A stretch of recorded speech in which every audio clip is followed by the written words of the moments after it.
This week there were 3 articles talking about mainly the relation between self and service. The first one was entitled Why Service Learning is Bad, mainly focusing on the pitfalls of service learning and how it could be improved as a system. So first, the potential negative aspects of service learning that the article focused on was service learning grows from mixed motives, which can end up making service become a means to an end, whether that's for the students, the faculty, or anyone else involved.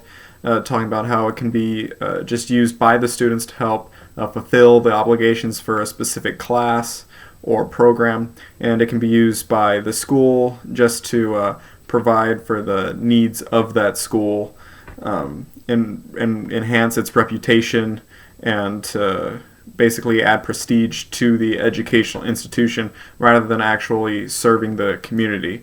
And obviously this detracts from the main role of service, which should always be community-oriented.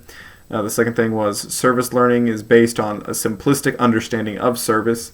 It went on to explain how it's a common thought among the service industry that the act of service is something that should be easily accessible to all people regardless of level of education, and they use a quote from Martin Luther King to demonstrate that. However, it was also made clear that without proper student selection and training, service might actually do more harm than good, and that's actually demonstrated through this article and the next one as well. The next negative aspect of service learning is that it can often teach a false understanding of need, where it defines need as a blatant deficiency within a community or group of people that receive that service. And the pitfall of that is that it can often trivialize those who are being served as mere recipients of a service, and that they are unable to contribute or help fix their own problem. It can make you, as a servant, ignore the community and social structures that are present, as well as their own resources and systemic nature that can often either be changed or that need to be the center of change in order to benefit that community. Instead, it allows for separation in the students' minds between themselves and the communities they serve, allowing there to be that emotional and logical distinction between themselves and the communities that they are serving.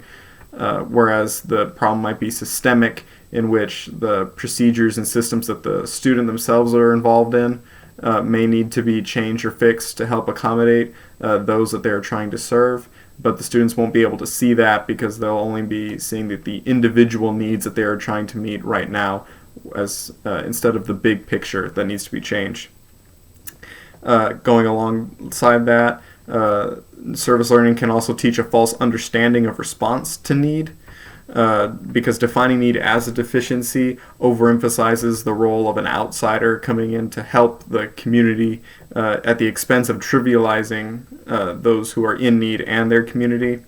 It forces the whole concept of service to be shaped around those giving it rather than those receiving it, and this often results in band-aid solutions to problems, if any at all, instead of systemic change that could actually have long-lasting benefits for that community. Other ways that service learning could be negative is that it often diverts attention from social policy to volunteerism, which ends up hurting more than helping in the end, because again, those systemic needs are not being addressed. It's more of students going to volunteer for certain short-term solutions to individual needs rather than changing the system as a whole. It also encourages division of agency agendas, which is essentially forcing the agencies that are hosting this service learning, whether they be businesses, educational institutions, or other places, to devote time and resources to the volunteers as well as those that they're supposed to be helping, to make sure that those who volunteer are benefiting, are learning in this service learning. Time and resources need to be put into those people to make sure that they are educated in a way that the system is trying to go for, whereas those time and resources should be almost fully centered around those requiring the aid and that service. In line with all of these, service learning can often do harm because students can only serve based on their own schedules and those set by the program that they're enrolled in. And activities must often align with course objectives or institutional objectives. Often the faculty can be inexperienced with community service, as well as the article says cross-cultural relationships. Which means if the students aren't interacting with the community in a way that's beneficial and that's culturally acceptable by the community, then that can end up trivializing or even very negatively impacting the relationship between the volunteers and those receiving aid, which can make giving that aid in an effective manner extremely difficult. And it also said that it does a good deal of harm to relationships, especially with children, because those volunteers who are coming and serving, even if it's just for a short time, can often form meaningful relationships with people there, especially children. At least those children see them as meaningful relationships. But then when students leave the program or go off to do something else, the breaking of that relationship can often be traumatic for those kids, which is something I don't think many programs consider.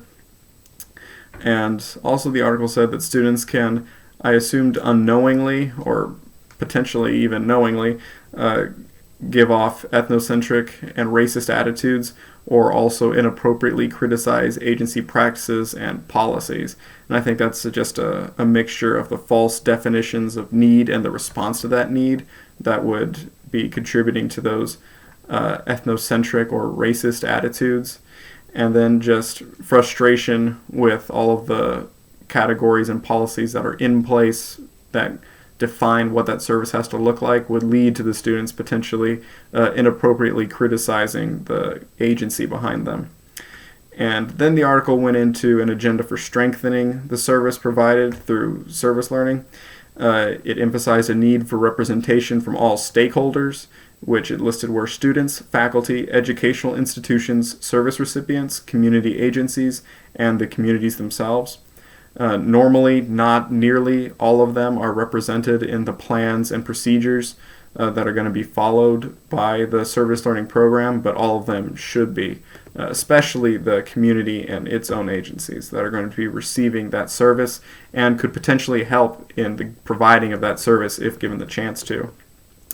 It also goes on to say that authentic partnerships between colleges and communities are essential, kind of what we just talked about there, and how colleges have to bring their fair share into these partnerships.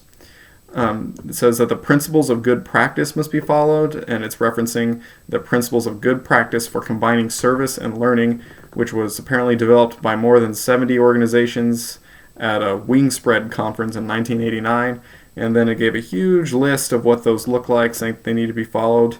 Most of them seem to be kind of common sense, but apparently those get lost in the bureaucracy that service learning is often contained in. The article also states that learning agendas must include social structural issues, which goes back to the theme of trying to affect a systemic change rather than an individual one. It says that advocacy and community development must be included in these programs, and that there should also be a research agenda that seeks to identify what service learning programs are most effective, what are least, which ones can actually benefit communities and which ones cannot, which I think are very important. I think those studies need to be done because if a service learning program isn't benefiting the community it's reaching out to, then it's not really doing a very good job of A, fulfilling its obligation to service, and then B, teaching students how to be effective servants in that capacity. The second article was Do Something for Your Soul, Go to Haiti, which was a short story that was pretty enlightening and spoke to plenty of the issues raised in the previous article. Its point of view was that from an interpreter that went along with some clinic workers and missionaries on a trip to Haiti. That she was attracted to that from a brochure that said that it would do something for her soul, but it seemed that that was not her experience. It seemed that the missionaries there were not very competent servants at all. Lots of issues raised, as previously said. One of them that stood out was that the missionaries would be sitting in the bus throwing balloons to children out the bus window. The author thought that they were dehumanizing the locals through this action, and really I agree with her, they were, because the kids would run into the road dangerously for the toys, essentially, that they were throwing to them. And the missionaries enjoyed seeing the local children happy, but they likely weren't thinking about the potential consequences of their actions. Other issues included building an $8,000 garage to accommodate the missionaries' van, And that also demonstrated how resources were being divided between the volunteers and those receiving the service, just as the previous article talked about, the division of agency. This story speaks about how that $8,000 could have done a lot for the community, but instead it went into building a mild convenience for the workers there that isn't going to impact or benefit the community much, if at all, after they leave. So essentially a waste of a large amount of funds that could have gone to benefit that community. And the author also speaks to how the missionaries had a general lack of sensitivity towards the locals. Some of the missionaries just wanted to party and go to nightly cocktail parties, apparently, and weren't really interested in the service aspect. Some workers from the clinic apparently invited a woman to lunch when it was not culturally acceptable by the church there. They apparently also chose to buy their goods from a well-known sweatshop instead of a local vendor who had attempted to fundraise by making goods specifically to sell to the missionaries. And overall, the missionaries did not bring any goods or services or strategies in general that particularly helped the community, anything other than surface aid. It actually did contribute to the rampant waste in the community with these relatively worthless products that would end up, just becoming litter or thrown away garbage near the clinic. So this is another example of service actually doing more harm than good. Also, the narrator pointed out that none of the missionaries had actually taken the time to learn the language of the locals, so they really couldn't accurately measure their own impact, which kind of goes along with the lack of research that the author of the previous article is mentioning. If the missionaries don't know whether or not they're doing a very effective job, then this isn't, a service opportunity that was either planned out very well or executed very well at all. Because in order for a service mission to be effective, you should at least know that you are making a difference in that. And I thought her last thoughts in the article were completely very enlightening on this. And I quote, it says, "Now it is clear to me what the promotional bulletin meant when it said, 'Do something for your soul, go to Haiti.' For this mission, Haiti is a place to relax, have nightly cocktail parties, and feel important as you watch the natives beg for your leftovers and trash. Returning to my homeland with the Haiti Mission Project did something for my soul. It wounded it deeply."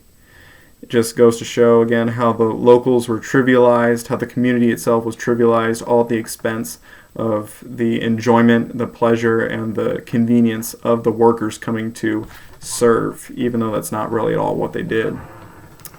The third article was actually an interview entitled "The Ethic of Care for the Self as a Practice of Freedom." Now, this interview was an extremely dense read. I'm honestly not sure if I fully understood it. Just to list some of the main points that I believe that I saw in there was the existence of power dynamics necessitates liberative action in order for one to experience liberty. Morality is the deliberate practice of liberty, which inherently has ethical qualities.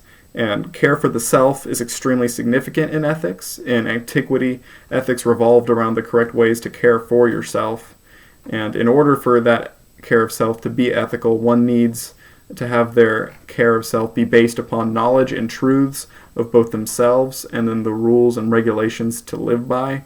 These truths must be enacted by individuals without thinking to silence the unethical desires and thoughts that might enter their minds. Care for self is ethical in and of itself, but it also implies complex relations with others that must be fulfilled. One critical goal of caring for self is seeking to fulfill your roles in your relationships to the best of your ability, which translates into caring for others. And then talked about how truth is occasionally a construct and it's occasionally not. His concepts of truth in this interview were kind of confusing to me. I'm not really sure I followed those completely. And then talked about how power, even though they are in those dynamics that do exist, can be used for good. It is not inherently evil in and of itself, which I agree with. Overall, the interview just seemed to focus a great deal on power structures and the interactions these create when one exercises liberty and care for the self. In the context of service and the other articles, I would say that in the jargon of the interview, it is far too easy for volunteers and servants to become enraptured with their own desires and their own interests and forget to perform their role as a servant well. They lose the ability to perform ethical care for self, which would translate into adequate, meaningful care for others. Instead, they get lost in either a power system, such as an educational institution, or their own selfish desires, like the Haitian missionaries. Volunteers and servants should strive to exercise this form of self-care, even if unknowingly, by holding to their true purpose, their true calling as volunteers, and attempting to aid those they were sent to. Therefore, upholding and fulfilling their roles in those relationships that they have with the people that they are supposed to be serving. Resources and time should not be divided. Communities should be listened to. And in doing so, the role of volunteer then should be properly exercised. I think in general that's the way that this particular interview can relate to the other articles there.